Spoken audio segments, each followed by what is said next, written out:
Be me, Dorian. Just a regular guy, a graphic designer. I like clean lines, minimalism, things that just work without a lot of fuss. My portfolio is solid, built over years of freelancing and a couple of in-house gigs. I don't do drama. I just want to create good work, get paid, and go home. After my last contract ended, I was back on the job market. Spent a few weeks sending out applications, doing the usual corporate dance. One day, an offer pops into my inbox from a place called Aura Collective. Their website was all about progressive values, collaboration, and being on the cutting edge of marketing. Looked slick, professional. The pay was better than average, too. They called me in for an interview. The office was one of those open-plan spaces, lots of glass and white walls, with motivational posters that said things like, "Create your truth." The interview was with the head of HR and my would-be boss, the art director, Brianna. The HR guy was a standard corporate drone, smiling a little too much.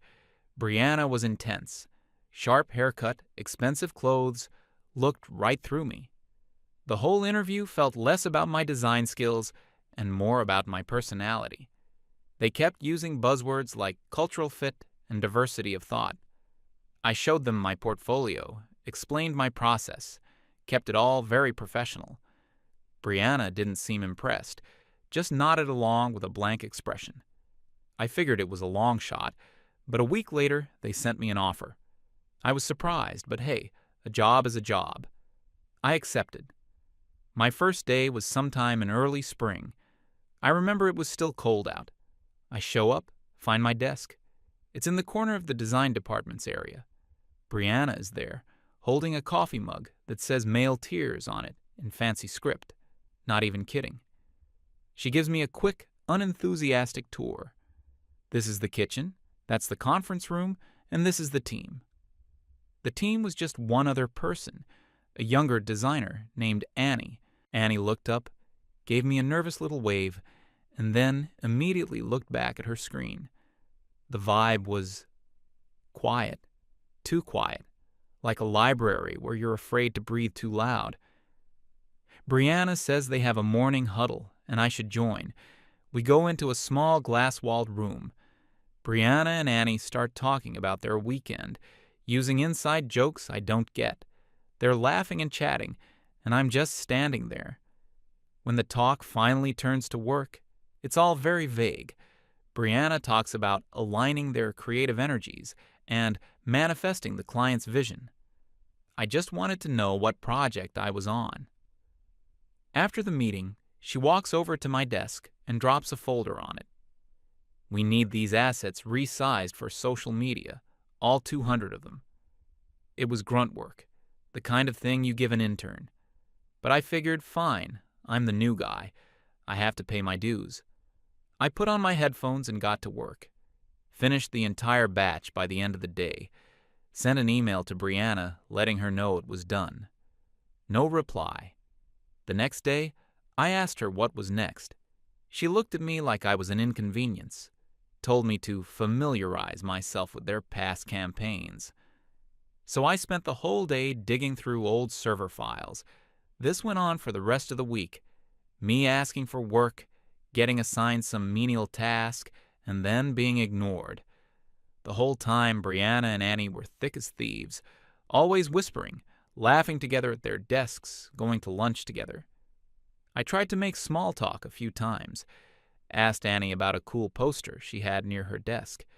She just gave a one-word answer and turned back to her computer. I felt like a ghost. My first real project came about 2 weeks in. It was a branding package for a new health food company. We had a kickoff meeting. Brianna explained her vision. It was very abstract, lots of pastels and flowing hand-drawn fonts. She said it was about capturing the divine feminine essence of nature. She asked for my thoughts.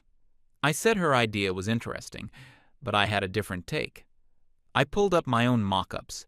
My concept was clean, minimalist, strong, easy-to-read font, a simple color palette, and a clear logo. I explained that in a crowded market, clarity and directness are key. The customer should know what the product is in 2 seconds. I thought I was being constructive, just offering a different professional opinion. That's what they hired me for, right? A diversity of thought. The room went completely silent. Brianna stared at my screen, then at me. Her eyes were cold. She said, "Thank you, Dorian, for explaining the basics of marketing to me. It's very male.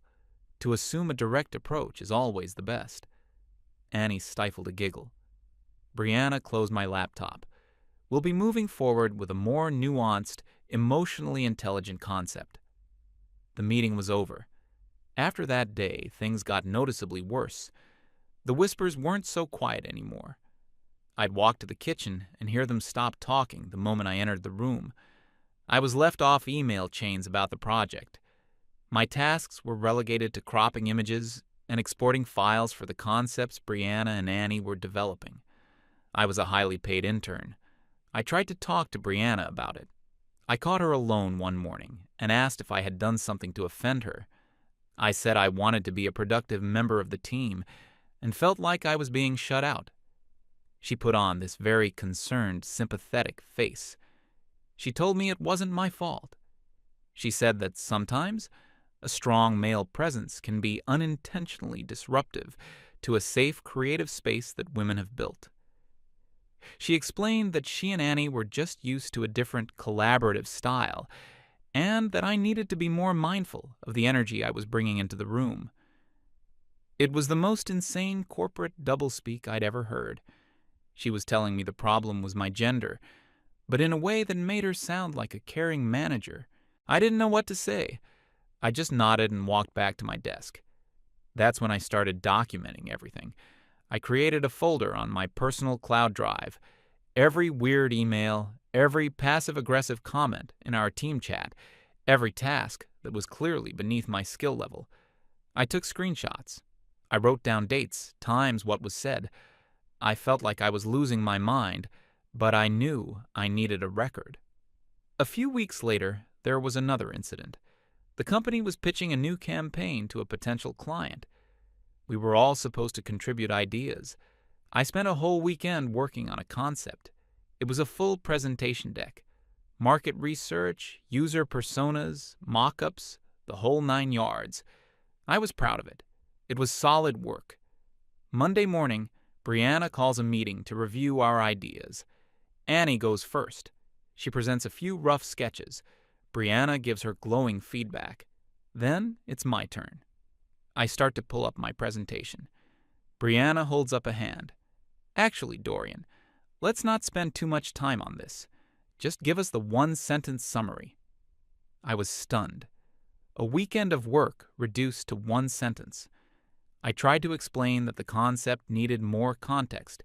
She cut me off. "We don't have time. We need to focus on actionable ideas." So I gave her the 1-sentence summary. She just said, "Okay, thanks," and then moved on. Later that day, I saw her presenting a team concept to the higher-ups.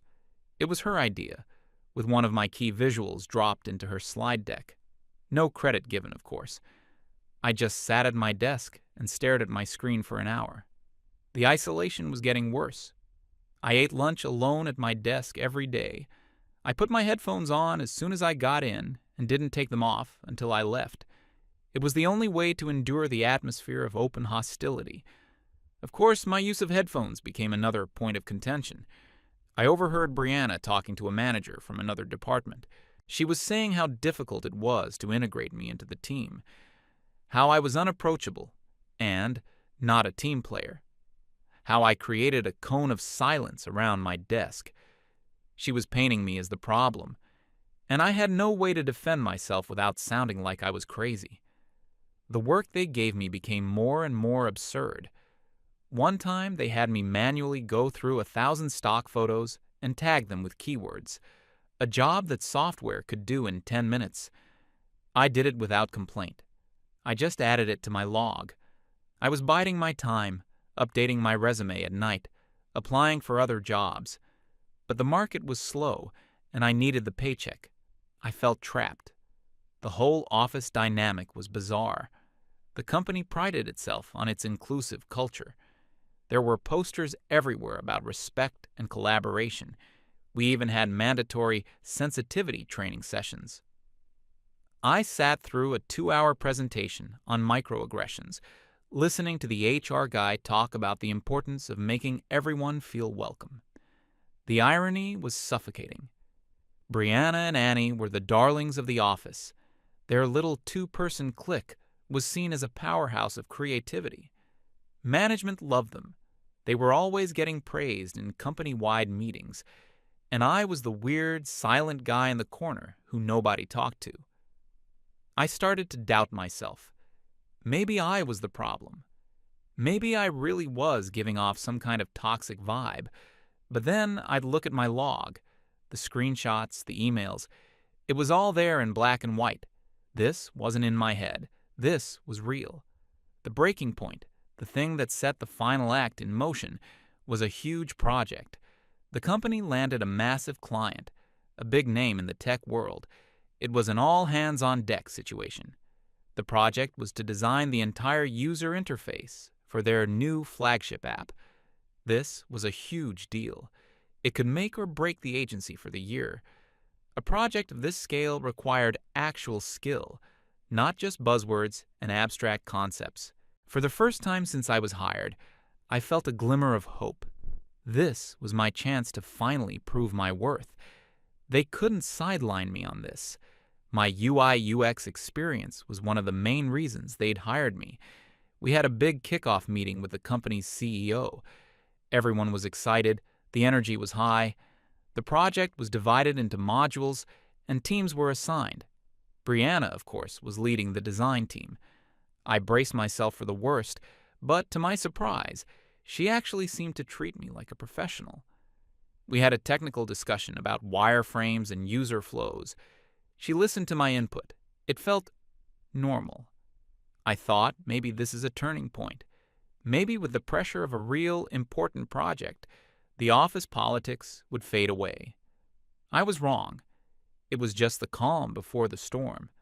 The initial phase of the project went smoothly enough. I was tasked with building the core wireframe structure. I worked late. I was meticulous. I created a clean, intuitive, and highly functional framework for the app. I presented it to the team. Even Brianna had to admit it was good. She didn't praise it, but she approved it without any passive-aggressive comments. A small victory, but I'll take it. The next phase was the visual design. This is where Brianna took over. Her concept was a choice. She was obsessed with this idea of making the interface disruptive and subversive. In practical terms, this meant ignoring every established rule of good UI design. She chose a color palette with extremely low contrast, light gray text on a slightly less light gray background. It was almost impossible to read. Her chosen font was a thin, wispy script that was completely illegible at small sizes. The navigation was a mess. Standard icons were replaced with abstract symbols that made no sense. It was a piece of art, maybe, but as a user interface for an app that thousands of people were supposed to use, it was a complete disaster. I knew I had to say something. This wasn't a subjective matter of taste, like the health food branding. This was an objective failure of function. The app would be unusable. It would fail accessibility standards. The client would be furious. I decided to approach it carefully. I waited for a moment when Annie wasn't around and asked Brianna if we could chat for a minute. We went into one of the small meeting rooms. I kept my tone calm and respectful. I started by saying that I admired her artistic vision. Then, I gently brought up my concerns. I mentioned accessibility guidelines, showing her on my phone how the low-contrast colors would be invisible to users with vision impairments. I pointed out that the navigation would lead to high user frustration and bounce rates. I framed it all as us finding a solution. How can we retain your aesthetic while making it more user-friendly? I wasn't attacking her. I was trying to prevent a catastrophe for the company and our client. Her face was unreadable as I spoke. When I finished, she was silent for a long moment. Then she gave me a tight, cold smile. I appreciate your concern for the rules, Dorian. But we're not here to make boring, predictable products. We're here to innovate. Maybe you're just not comfortable with truly forward-thinking design. She stood up. I've heard your feedback, and I'll take it under advisement. The conversation was over. I knew right then that she wasn't going to change a thing. Her ego was so tied up in this design that she couldn't see its flaws, and she saw my professional, objective critique as a personal masculine attack on her authority.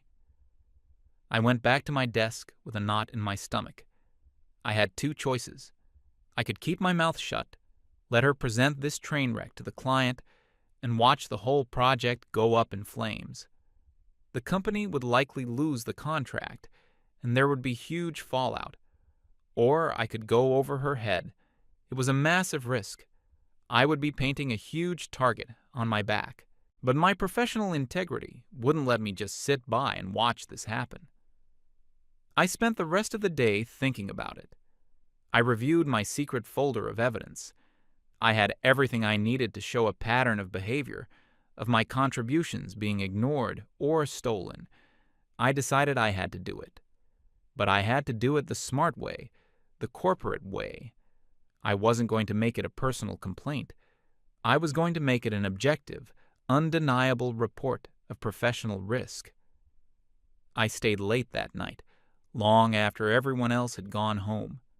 I composed the most carefully worded email of my life. It was addressed to Brianna, but I CC'd her boss, the head of the entire creative department, and the HR manager. The subject line was neutral: critical feedback and risk assessment for Project XUI. In the email, I laid out every single one of my concerns. I didn't use any emotional language. It was dry, factual, and clinical. I cited specific accessibility standards, WCAG guidelines, that the design violated. I included links to studies on user experience that proved why the navigation was flawed. I attached modified mock-ups showing how minor changes could drastically improve usability while retaining the core aesthetic.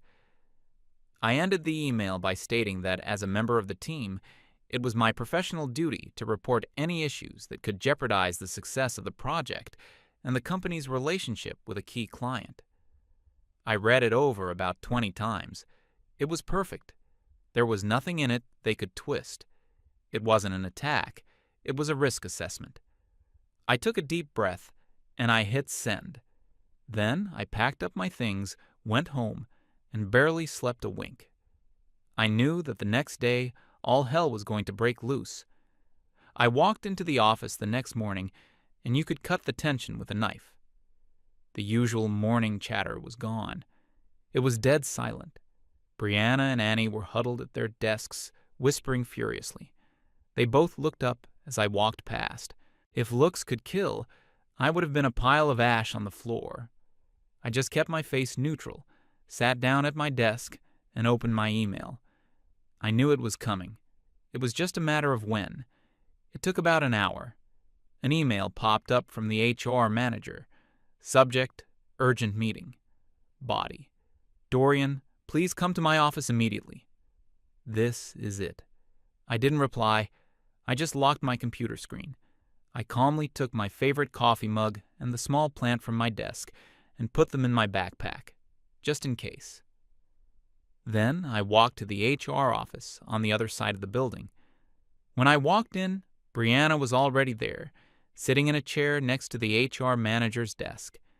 She had a grim, self-satisfied look on her face, like she'd finally cornered her prey. The HR guy, let's call him Mr. Useless, looked incredibly uncomfortable. He gestured for me to sit down in the other chair, the hot seat. He started with a bunch of corporate nonsense. Dorian, thank you for coming in. We've had a serious complaint brought to our attention. I just sat there, silent, and waited. He went on, it has been reported that you have been contributing to a hostile and toxic work environment. Brianna was nodding along, her arms crossed. Mr. Useless opened a folder on his desk.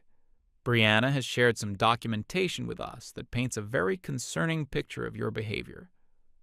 I knew exactly what was in that folder, their little Google Doc of lies. Brianna spoke up, her voice dripping with fake victimhood. It's not just one thing, it's a pattern of dismissiveness, aggression, and a refusal to collaborate. She talked about how I undermined her leadership, how I intimidated Annie with my blunt feedback, how my email from last night was a clear attempt to sabotage the project and humiliate her professionally. It was an amazing performance. She almost sounded like she believed it herself. Mr. Useless chimed in. The email you sent last night was highly inappropriate, Dorian. It was an attack on your manager, and you looped in senior leadership to cause maximum damage. I finally spoke. My voice was calm and steady. It was a professional risk assessment. Everything in that email was a factual, objective concern about the project's viability. Brianna scoffed. It was an attack. You've had a problem with female leadership since you got here. The HR guy nodded gravely. We have a zero-tolerance policy for this kind of behavior. We pride ourselves on our inclusive and safe culture. I could have laughed. A safe culture. For whom? He slid a piece of paper across the desk to me. It was a separation agreement. The company has decided to terminate your employment, effective immediately. He then explained that they were offering me a generous severance package, 2 months' pay. All I had to do was sign the paper. The paper, of course, included a non-disclosure and non-disparagement agreement. They wanted me to take their money and shut up forever. I picked up the paper and pretended to read it. I could feel their eyes on me. They thought they had won. They thought I was some desperate guy who would take the cash and slink away in shame. After a minute, I placed the paper back on the desk. I didn't sign it. I looked the HR manager directly in the eye. No, thank you. His smile faltered. I'm sorry? I won't be signing that, I said. Then I stood up and looked at both of them. What you're doing is wrong. It's based on lies, and it's defamatory. You'll be hearing from my lawyer. The color drained from the HR guy's face. Brianna just glared at me, her mask of victimhood replaced by pure, unfiltered hatred. I turned and walked out of the office without another word. I didn't go back to my desk. I just walked straight out the front door of the building and into the fresh air. It felt like I had been holding my breath for months. Walking away from a steady paycheck was terrifying, but being free from that place, that was priceless. The first thing I did was go home and pull out my folder of evidence. The next day, I started calling lawyers. I didn't want a generic employment lawyer. I needed someone who specialized in defamation and workplace harassment. I found a guy whose website was full of testimonials from people in situations just like mine. He was expensive, but I had savings, and I knew this was an investment in my future and my reputation. I scheduled a consultation. I went to his office with my laptop and a thick printout of my log. He was an older guy, sharp, cynical, and wore a perfectly tailored suit. He had seen it all. I spent an hour telling him the whole story, from day one. I showed him the emails, the screenshots of the chat, my performance reviews, which were all positive, ironically, and the final email that got me fired. He listened patiently, not saying a word, just taking notes. When I was done, he leaned back in his chair and steepled his fingers. He was silent for what felt like an eternity. Then he said, Dorian, in my 30 years of practicing law, I have rarely seen such a well-documented case of malicious, coordinated defamation. A wave of relief washed over me. It was the first time someone had looked at the facts and seen the truth. He told me we had a very, very strong case. He explained the process. We would file a lawsuit for defamation, wrongful termination, and creating a hostile work environment. The first step would be the discovery phase, where he could legally compel the company to turn over all their internal communications, including deleted emails and private Slack messages. He smiled. This is where they always hang themselves. The next few months were a blur of legal paperwork. My lawyer filed the suit. The company, as expected, responded by denying everything. Their high-priced corporate law firm tried to get the case dismissed. The judge said no. So we moved into discovery. My lawyer sent them a request for documents that was hundreds of pages long. He asked for everything: all of Brianna's and Annie's emails, all their Slack DMs, and, most importantly, access to the private Slack channel they had created to talk about me. Their lawyers fought it, of course. They claimed it was a violation of privacy. My lawyer argued that since it was on a company server and was used to coordinate a campaign against a fellow employee, it was fair game. The judge agreed. A few weeks later, my lawyer called me into his office. He had a massive stack of papers on his desk. "We got it," he said, with a glint in his eye. It was the complete chat log from their private channel. They called it Aura Safe Space. Reading through it was nauseating. It was worse than I ever imagined. They made fun of my clothes, my haircut, the way I ate my lunch.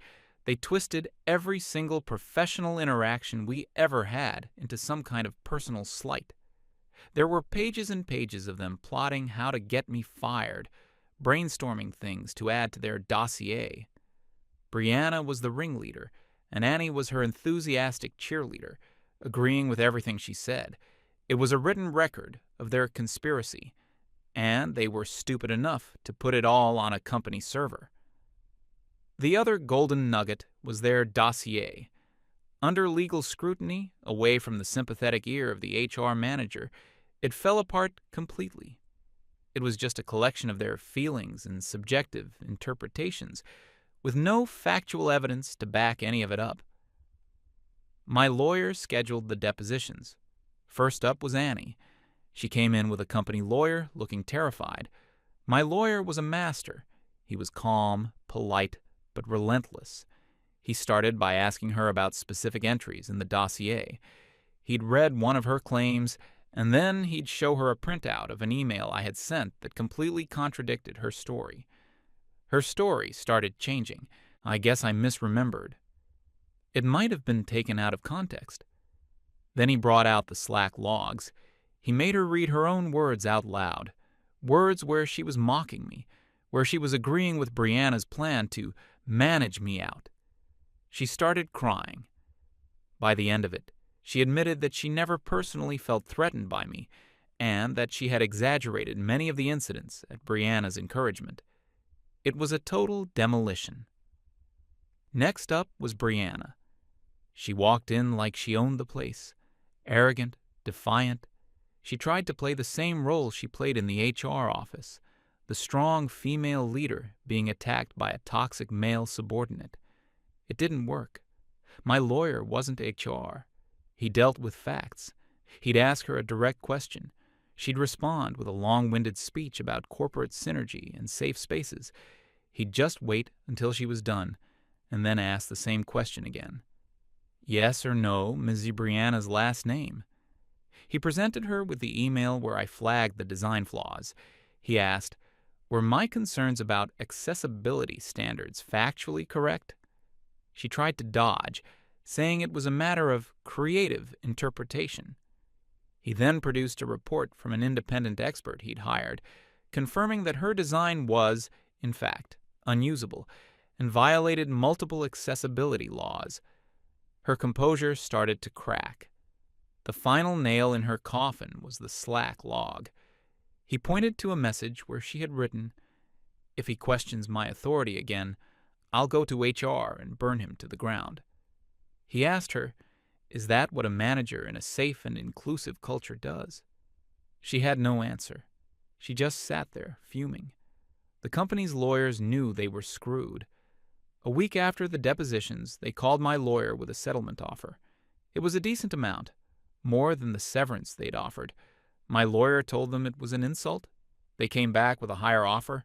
My lawyer told them we'd see them in court. He knew we had them dead to rights, and a jury would be sympathetic to me. They panicked. The last thing they wanted was for this to go public. They came back with a final offer. It was a life-changing amount of money, enough to cover my lost wages, my legal fees, damages to my reputation, and a significant amount more for punitive damages. My lawyer advised me to take it. He said a jury might award even more, but a trial is always a risk, a bird in the hand and all that. I agreed. I didn't want revenge. I wanted justice and closure. I signed the settlement agreement. The case was over. A few weeks later, the money was in my bank account. It felt surreal. But the story doesn't end there. Even though we settled out of court, the damage was done. The big tech client from the disastrous project had heard rumors about the lawsuit. They launched their own internal review. They concluded that the design department was managed incompetently and that Brianna had ignored valid technical feedback, putting their multi-million-dollar project at risk. They pulled the contract. It was a devastating blow to the agency. That contract was supposed to be their big meal ticket for the year. Then the whispers started getting out. Someone leaked details of the lawsuit to an industry blog. The story didn't mention my name, but it described a feminist-led agency that was bankrupted by a defamation suit from a male employee they had wrongfully fired. The company's reputation was destroyed overnight. Clients started pulling away. Other employees, seeing the writing on the wall, started jumping ship. About 6 months after I was fired, Aura Collective announced it was closing its doors for good. They were bankrupt. I heard through the grapevine what happened to Brianna and Annie. Brianna's reputation was toxic. No one in the industry would touch her. She tried to rebrand herself as a freelance consultant, but it went nowhere. Annie ended up getting a junior-level job at some small, no-name company, basically starting her career over. As for me, I took some time off to decompress. I traveled a bit. Then I used a chunk of the settlement money to start my own one-man design studio. I work from home. I pick my own clients. I answer to no one but myself. My work is judged on its quality, not on my gender. I don't think about that place much anymore. But sometimes I'll see a motivational poster or hear some corporate buzzword about safe spaces, and I'll remember. And I'll be thankful that I stood up for myself. They tried to ruin my life and my reputation. In the end, they only ruined their own.